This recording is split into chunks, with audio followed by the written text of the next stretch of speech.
Hey friends, I've got a story for you today. It's full of feelings and surprises. I hope you enjoy it and stay with me until the end. Ready? Let's begin. The morning in Greenwich started a little earlier than usual. Soft April sunlight made the cherry blossoms in stay. Mary's church garden looked beautifully pink. Inside this old church, Anna Wilson was about to make the most important promise of her life. Anna was a children's doctor at the city's hospital. She had a quiet strength behind her warm smile. She believed deeply in keeping her word and being honest, and because of that, her coworkers trusted her a lot. On her days off, nothing made her happier than taking photos of smiling kids in the hospital. She earned $150,000 a year, which showed how good she was at her job. Her fiancé, Jordan Chen, managed a branch at a regional tech company. His parents were Chinese immigrants who worked very hard to give him a better life. Jordan cared deeply about family. Even though he made $200,000 a year, he stayed down to earth, and people respected him for it. Anna and Jordan met at a hospital charity event. The Wilson family, Anna's parents, were well known in Greenwich. Everyone had heard of them. Her father, Robert Wilson, ran a real estate company called Wilson Properties, which made $20 million a year. But lately, he spent more time golfing and showing off online than actually working. People in the business world saw him as someone who cared too much about appearances.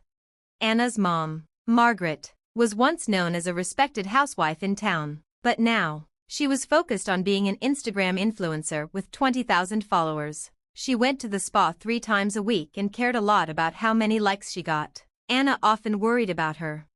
Her sister, Ashley, worked as the financial director at their dad's company, not because of her skills, but because she was family. She spent more time managing her social media than doing her job. With 100,000 followers, she was better known as an influencer than a businesswoman. Most of her $110,000 monthly pay went into keeping up her looks, to keep up the Wilson family image. Martha was an important person in town. She owned Anderson Mall, the biggest shopping center in the area, and she was Wilson Properties' top client, doing $10 million in business with them each year. She had around $500 million in assets and was known for being graceful and kind. People looked up to her, especially because she gave generously to charities. At the hospital where Anna worked, she was admired for supporting the children's hospital. Most of all, she had known Anna since she was a child and was close to the family.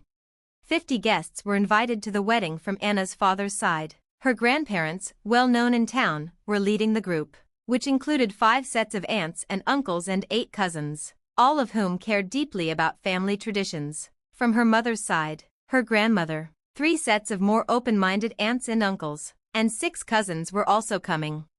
Other important guests included Martha and her husband, 2 doctors from Anna's hospital, 3 business partners of the family, 3 childhood friend families, and the church's pastor and his wife. This guest list showed how respected and well-connected the Wilson family was. The wedding budget was $100,000. Guests had been asked to wear formal clothes, and everything was planned perfectly for this special day. Everyone had been looking forward to the wedding, especially with the cherry blossoms in full bloom. Inside the bridal room at St. Mary's Church, Anna sat quietly in front of a big mirror. She wore a white wedding dress. Maria, a professional makeup artist, was finishing her makeup. Linda, Anna's longtime friend, was gently fixing her lace veil and kept looking out the window. The spring sunlight shone through the garden, making the cherry blossoms glow. Petals floated through the air, making everything look like a beautiful painting. "Still no sign of your mother and the others?" Linda asked softly, sounding a little worried. Margaret was supposed to be there by now. She had promised to come early to take photos for her social media. Just last night, she'd sent a message saying, "Let's take some beautiful pictures first thing in the morning." But now, there was nothing. No messages, no calls. It felt strange. Anna stared at her phone, worried. There was nothing from her parents. Even Ashley's Instagram, usually updated every 30 minutes, hadn't been touched since the night before. Her usual stories were also quiet. "You're looking a little pale," Maria, the makeup artist, said with concern. She kept working, but her brow furrowed. She could see Anna's skin slowly losing color. Then Sarah, the wedding planner, walked in with her checklist. "I just confirmed everything with the pastor," she began, then stopped. She noticed the tense atmosphere in the room. "Where's your family?" No one answered. A heavy silence filled the room. Outside, guests were arriving. Their quiet voices floated in. "I don't see the Wilsons. That's odd." Anna's phone suddenly rang. The screen showed, "Mom." Everyone in the room looked at her. The air felt still. "Mom, are you almost at the church?" Anna asked quickly. But what she heard was completely unexpected. Her mother's voice sounded cheerful, with waves and music in the background. "Oh, Anna, I'm in Hawaii right now." Anna couldn't believe what she heard. It felt like a cruel joke. "What? Today is my wedding day." "Oh, was that today? I thought going on vacation would be more fun." Then Anna heard her sister laughing in the background. "Mom, this beach chair is amazing." The sound of the ocean made the laughter sting even more. Anna's hands started to tremble. Anna's white dress gently shook. A single tear slid down her cheek, smudging the makeup Maria had carefully put on. "You're joking, right?" Anna's voice trembled. She didn't know if it was from anger or sadness anymore. "Oh, I'm sorry," her mother replied lightly. "It's Sophie's spring break, so we thought a family vacation was more important." More laughter came from Ashley. "This spot is perfect for Instagram. I'll send you some photos later. My followers will love this resort." Then the call ended. Anna's phone slipped from her hand and hit the carpet with a soft thud. The sound echoed deeply in her heart. Linda, Maria, and Sarah all stood still, stunned by what had just happened. No one said a word, only the quiet morning light continued to shine. Then came a knock, 3 soft knocks. It felt like fate had just arrived. "Excuse me, Anna." The door opened. Standing there was Martha, calm and composed, holding an iPad in her hands. There was a strong, quiet determination in her eyes that hadn't been there before. "Mrs. Anderson, why?" Anna asked, her voice shaking, not from fear, but because she felt something important was about to happen. "I saw their posts," Jennifer said. On the iPad screen were photos of Anna's family smiling on a sunny beach in Hawaii. They looked carefree and happy, like nothing was wrong. "I've known you for 20 years, Jennifer continued. Her voice was gentle but firm, filled with both love and anger. Her eyes held a steady strength, built over years of watching Anna grow. "Today, let me be your family." Anna's tears started to fall again, but this time, they were different. These were tears of warmth, of being truly cared for. "Let's post now," Jennifer said, her voice full of calm strength. It was the start of something new, something bold. It was the beginning of something new. "Post, you mean?" Anna asked. "Yes," Jennifer said, "on their precious social media. But first, let's take a beautiful photo." She gently took Anna's hand. Her touch was warm, like it was giving Anna the love her own family hadn't. Together, they walked to the center of the church and stood in front of the colorful stained glass windows. The morning sunlight poured through, wrapping them in soft rainbow light. It felt like a quiet blessing from above. "Let's build new bonds, just you and me," Jennifer whispered. Just then, the church bells began to ring, as if to welcome a brand new beginning. The sound echoed across Greenwich, telling the world that something meaningful was happening here today. Anna gave a small nod and wiped her tears. In that moment, she started to understand what real love and real family truly meant. Guests started to arrive at St. Mary's Church, one after another. The spring sun lit up the tall church tower, and the stained glass windows cast colorful patterns on the stone floor. The first to arrive was her grandfather on her father's side. His face was marked with deep wrinkles, and his neat white beard gave him a proud, noble look. He walked slowly into the church, carefully adjusting the collar of his formal coat. Martha gently explained the situation. "What happened?" Anna's grandfather asked. His voice was shaky, maybe from anger, maybe from sadness. It was hard to tell. His face showed deep emotion. As someone who had protected the Wilson family's honor for many years, this was something he couldn't accept. "This is unforgivable," he said firmly. His words carried the weight of his 80 years. He gripped his cane tightly, and the sound of it hitting the old wooden floor echoed through the church like a final judgment. Next to arrive was Anna's aunt, her mother's sister. Her face was even paler than Anna's. She was so shocked by her sister's actions that she couldn't speak at first. She simply took Anna's hand and began to cry. That silent gesture showed her love and support more than words ever could. How could they do something so awful? She finally whispered, her voice full of sorrow at how badly the family had let Anna down. After that, more relatives arrived, one after another. Each time they heard what had happened, they were silent at first, then their faces hardened with anger and disbelief. Even the doctors from Anna's hospital, people who usually stayed calm in emergencies, were visibly upset. To them, this wasn't just about a missed wedding, it was a cruel betrayal of someone they cared deeply about. Then came the business partners, serious, experienced people who rarely showed emotion. But now, their expressions were tight and grim. As longtime partners of Wilson Properties, they were stunned. Their silence said it all. It was a quiet but powerful show of disapproval. Everyone understood just how serious the Wilson family's actions were. Anna's childhood friends and their families hugged her without saying a word. They didn't need to, just being there said everything. The memories they had shared since they were little now connected them even more deeply. Outside in the church garden, cherry blossom petals floated gently through the air. The scene was so beautiful, it almost felt like a dream. The time for the wedding ceremony was near. Inside the old church, the air slowly became calm and serious. The pastor walked over and spoke softly, his voice full of kindness and experience from 40 years of guiding weddings in that very place. "Your wedding is blessed by God," he said gently, "because it is filled with real love from the people who truly care about you. Sometimes, life brings us trials, but after those trials, deeper love waits." Anna and Jordan stood together at the front of the chapel, the sunlight streaming through the stained glass windows wrapped around them like a quiet blessing. Everyone in the pews watched them with hearts full of love and support. Their eyes said, "We're with you."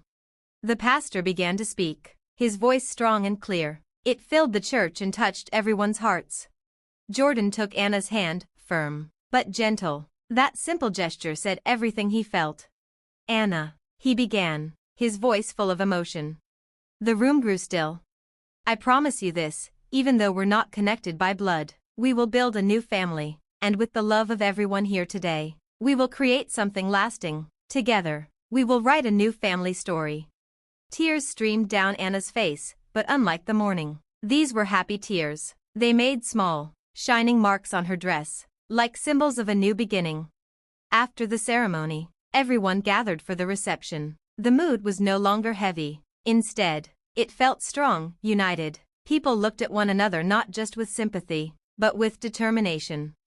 Then Anna's grandfather slowly stood up. The room fell quiet. He raised his glass, standing tall. He looked like a figure carved in stone. "Today," he said clearly, "I've felt the greatest anger of my life, and also the greatest emotion." His voice was steady and powerful, showing the strength of a long, dignified life. His words carried the pride of a long life in business and the responsibility of leading the family. "My granddaughter's own parents and sister didn't come to her wedding. That is something I can never forgive. It brings shame to the Wilson family like never before." The room fell silent. The weight of his words settled over everyone like a heavy blanket. "But," he continued, his voice strong, "seeing the love in this room, I now believe real family isn't just about blood. Real family is shown through care and support." Martha stood quietly. Her presence was both strong, like a leader, and warm, like a mother. "I have an idea," she said. The whole room turned to her. The air was full of quiet tension. "We've all come together as one. Let's show that unity where it matters most to them, on social media." Anna's aunt rose next. Her hands still shook, but her voice was clear. "Let's turn our sadness and anger into something better, into love for this new family." Guests began sharing ideas. These weren't just words to comfort Anna, they were real suggestions, filled with purpose and strength. Soon, a large circle formed. 50 guests held hands, shoulder to shoulder. It was a powerful symbol, a new family, born out of love, not just blood. "Let's move forward together," Jennifer said firmly. Her voice was filled with hope. Jordan gently squeezed Anna's hand. His grip said everything he felt. "To everyone here, you are our real family," he said. "We want to build a new life with those who stood by us, who chose heart over blood." Everyone in the room held hands. They made a silent vow. Together, And just then, the church bells rang. Their pure sound echoed through the town of Greenwich. It was like the world itself was blessing this new beginning. Jennifer quietly pulled out her phone. Her face was calm and focused. The moment had come to take back the story. Anna's post went live. It was a single photo, her standing in front of the stained glass windows, bathed in the warm spring light. Anna, in her wedding dress, stood beside Martha. Jennifer's calm dignity radiated quiet strength. Their faces reflected deep affection and unwavering resolve. Beneath the photo posted online, Anna's words appeared. I'd like to introduce today's special guest, Mrs. Martha, owner of Anderson Mall. She's been a family friend for 20 years and has cared for me since childhood. The post appeared in real time on the reception's large screen. Guests watched, breath held. This morning, my mother called to say she would miss my wedding. My entire family canceled on the biggest day of my life because Hawaii would be more fun. Small sighs rippled through the room, not of sorrow, but anticipation. In that moment, Mrs. Anderson rushed to my side and said, "We cannot let your new life begin this way." While my father, mother, and sister chose a vacation, she chose to stand by me. She is teaching me what true adult love looks like, love beyond blood. Reactions poured in, first local community, then business circles, then far beyond. Voices rose like wildfire. An emergency meeting convened at the venue. Martha spoke with authority. Let's decide how to move forward. A business executive noted, the economic impact is unavoidable. Wilson Properties stock is already falling. The market doubts Robert Wilson's leadership. An uncle and corporate lawyer advised, there are legal options, damages for breach of contract, or shareholder suits for reputational harm. Anna shook her head. This isn't about money. I only wanted my family's love. Silence fell. Her grandfather rose slowly. His voice was steady, carrying the weight of Wilson family honor. This is the right path, on the honor of our name. Everyone stood. A final photo was taken, guests forming a perfect circle around Anna and Jordan. Their faces showed no hesitation, only strength. New family bonds, unbreakable. At the photographer's signal, the shutter clicked. At that moment, church bells rang again. A second post appeared, solemn and powerful. It bore the names of all 50 guests and declared, today, we, the extended family, sever ties with Robert Wilson, Margaret Wilson, and Ashley Wilson, who have trampled family bonds and broken their most sacred promise. The spring sunset filtered through stained glass, bathing the venue in rainbow light, as if heaven itself blessed this new beginning. Anna squeezed Jordan's hand. No tears, only calm determination. Outside, cherry blossom petals danced in the golden dusk, a farewell to old bonds, a gentle welcome to the future. A quiet evening fell on Greenwich, but the news would ripple outward, across the internet and real life. 1 year later, spring returned to Greenwich. Cherry blossoms bloomed again in Mary's garden, but much had changed. The wedding incident had gone viral, covered nationwide as the wedding that changed everything, a cautionary tale of vanity, social media obsession, and true values. The Wilson family's fall was swift. Robert Wilson lost his $10 million Anderson Mall contract. Partners abandoned ship. "We can't trust a man who can't keep a promise to his own daughter," became a corporate refrain. 6 months later, Wilson Properties stock hit its lowest point. Robert was removed as CEO, now running a small real estate office. Margaret Wilson's Instagram fame vanished overnight. Her account was frozen amid outrage. She now battles depression, far from her once glamorous life. Ashley's influencer career imploded, branded the sister who betrayed family. Sponsors left, followers dropped. She now works part-time at a cafe she once mocked. But from the ashes, new life blossomed. Last month, Anna and Jordan announced their first pregnancy. Their post gained over 100,000 likes and thousands of heartfelt comments. Martha was named godmother. "I've received the greatest role of my life," she wrote, her words full of genuine affection. Anna's hospital career flourished. Her photography hobby became today's smile, a popular weekly feature capturing children's innocent joy. Every Sunday, the new family gathers at Jennifer's mansion for dinner, a tradition rooted in love, not blood. "We have become a true family," Anna's grandfather often says. New family photos are taken each month, not for social media, but for memories, and every smile is real. Recently, all 50 gathered again at St. Mary's for an anniversary mass. The pastor, witness to their journey, blessed them. True family is built not by blood, but by hearts that care for one another. You have shown its most beautiful form. Anna gently placed her hand on her growing belly. I want to teach this child what a real family looks like. Jordan wrapped his arm around her. Warm smiles filled the room, this new family, united. The wedding story is still shared online, but no longer as pain or shame. It's a story of healing. A reminder, true family isn't inherited, it's chosen, nurtured, and born of love. In the garden, a spring breeze lifted cherry blossom petals again. The scene looked the same, but its meaning had changed. It was now a quiet, radiant blessing of a family remade.